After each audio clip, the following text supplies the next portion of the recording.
Shalom, soyez bénis au nom de Jésus-Christ. Nous allons continuer notre partage certainement sur l'autorité de Dieu, l'autorité dans le christianisme. Nous avons déjà vu les types d'autorité. Nous avons commencé par l'autorité sur des démons. Par la suite, nous avons vu l'autorité sur la nature. Mais aujourd'hui, j'aimerais que nous puissions partager sur un autre type d'autorité qui est une autorité d'ailleurs plus importante que les autres, n'est-ce pas, qui est intitulée l'autorité divine. J'aimerais pour cela que nous ouvrons nos Bibles dans le livre de Marc, chapitre 5, du verset 41 au verset 42. Il est écrit: il la saisit par la main et lui dit: Talita Kumi, ce qui signifie: jeune fille, lève-toi, je te le dis. Aussitôt, la jeune fille se leva et se mit à marcher, car elle avait 12 ans, et il fut dans un grand étonnement. Il fut dans un grand étonnement. Bien aimé, j'aimerais mentionner que parmi les types d'autorité, n'est-ce pas, il y a ce type d'autorité qui est l'autorité divine. Nous reprenons en disant que l'autorité, c'est la capacité de commander et d'être obéi. C'est-à-dire, lorsque tu commandes et tu es obéi, en ce moment, c'est ça qu'on appelle l'autorité. Parce qu'il est bien possible pour toi de commander, mais de ne pas être obéi. Ça veut dire que si tu as l'autorité, tu commandes, n'est-ce pas, et tu es obéi. Et là maintenant, quand nous parlons de l'autorité divine, n'est-ce pas, c'est un autre type d'autorité, ou alors la troisième forme d'autorité. Déjà, de prime abord, j'aimerais dire qu'ici, il s'agit de Jésus-Christ qui part ressusciter la fille de Jairus. Un centenier romain est venu voir Jésus et lui a dit de venir guérir sa fille, de venir guérir sa fille. Et voici Jésus-Christ étant en train de marcher, il y a eu une interception avec la femme à la perte de sang pendant 12 ans, et par la suite, Jésus-Christ est en retard, et on vient dire: voici, ta fille est morte, n'importune plus le maître. Jésus-Christ dit: crois seulement, elle n'est pas morte, elle dort seulement. Et quand Jésus-Christ arrive, bon, il y a eu tellement de choses dans lesquelles je ne veux pas trop entrer en ce moment, qui se sont passées, mais maintenant Jésus-Christ se retrouve en train d'aller ressusciter cette fille et il prend autorité. Souvenez-vous que quand nous lisons très bien ce passage, la Bible dit: Jésus a parlé à la fille et il a dit: jeune fille, lève-toi. Mais je vais me proposer une question. Comment est-ce que Jésus-Christ peut parler à une personne qui est morte? Parce qu'il n'a pas dit: Seigneur, ressuscite cette jeune fille. Non, il a dit: jeune fille, lève-toi. Or, naturellement, lorsque nous parlons de la mort, le corps, l'âme et l'esprit sont en séparation. Ça veut donc dire que, en fait, si Jésus qui dit: jeune fille, lève-toi, il est en train de s'adresser à une âme qui n'est plus dans le corps. Autrement dit, il est en train de transcender des lois existentielles. Donc là, donc, il s'agit d'une autorité qui est réservée uniquement au domaine de Dieu. L'autorité divine, donc, c'est quoi? L'autorité divine est le type d'autorité qui transcende les lois existentielles ou alors qui juge des réalités qui sont réservées à Dieu lui seul. Il y a des choses qui sont réservées à Dieu. Il y a des choses que c'est Dieu lui-même qui est capable de faire. Quand nous revenons par exemple ici, la Bible nous dit dans le livre de Romains chapitre 5, je pense verset 17, que mais Dieu qui donne la vie aux morts et qui appelle les choses qui n'étaient pas comme si elles étaient. Ça veut donc dire que Dieu donne la vie aux morts. Qui donne la vie aux morts? La vie aux morts, c'est Dieu. Ça veut dire que c'est Dieu qui est capable de redonner la vie. Maintenant, ici, la Bible nous dit clairement, par exemple, que en ce moment, n'est-ce pas, Jésus-Christ, lui, il parle.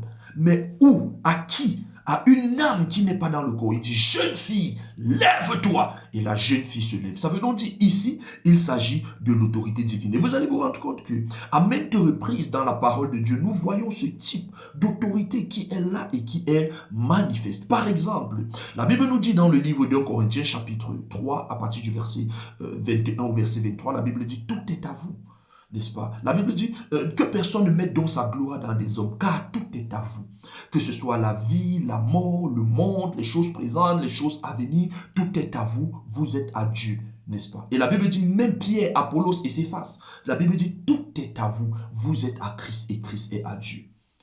Par ailleurs, la Bible nous dit dans le psaume chapitre 82, je pense, le verset 6, la Bible dit, je vous ai bien dit, vous êtes des dieux, vous êtes tous fils du Très-Haut, mais vous vivez, vous mourrez comme des hommes. Il dit, j'avais dit ô Dieu, lève-toi, juge la terre, juge les hommes, juge les pensées, les choses de la terre.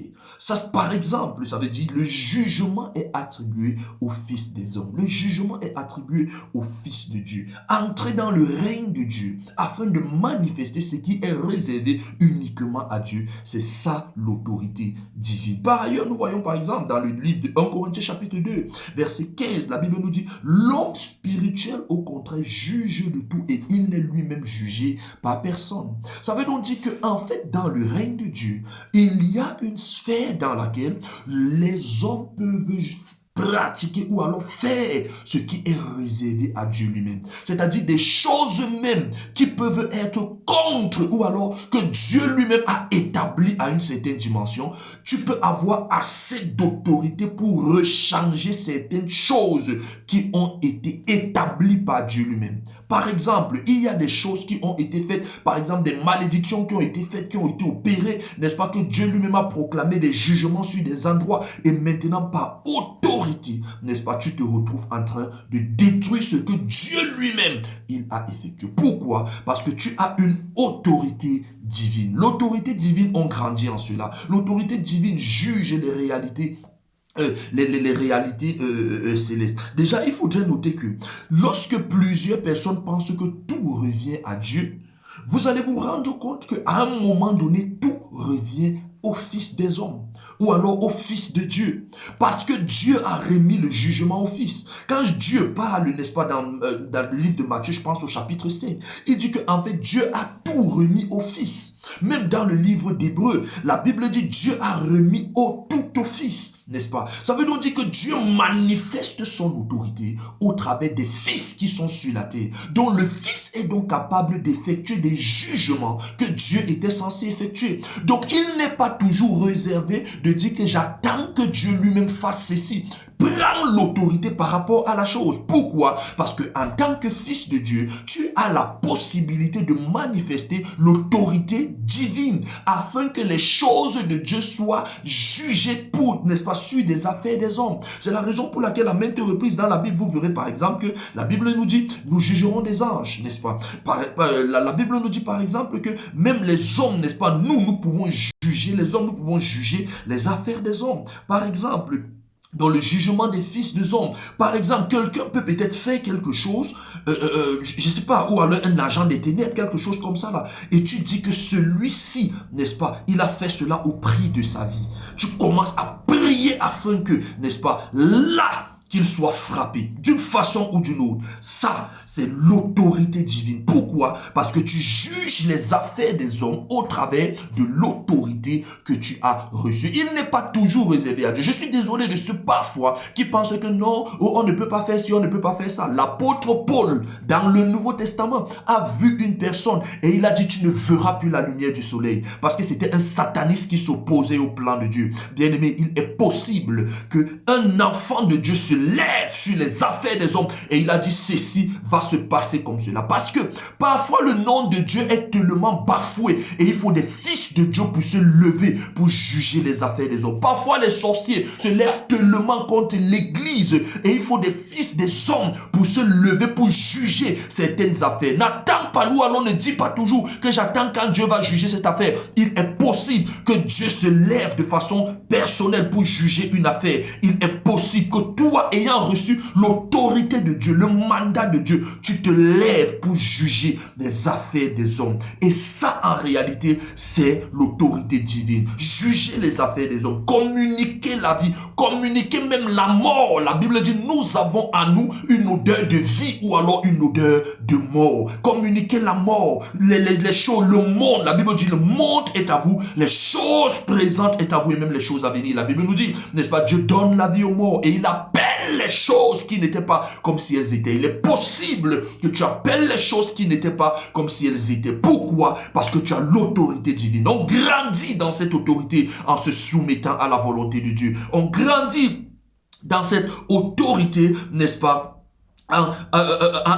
je veux dire, on grandit dans cette autorité afin d'effectuer les exploits de Dieu. Oh, je prie maintenant afin que tu puisses grandir dans l'autorité divine, afin de juger les affaires des hommes, afin d'entrer dans le règne de Dieu pour manifester sa puissance dans les choses existentielles, au nom puissant de Jésus-Christ.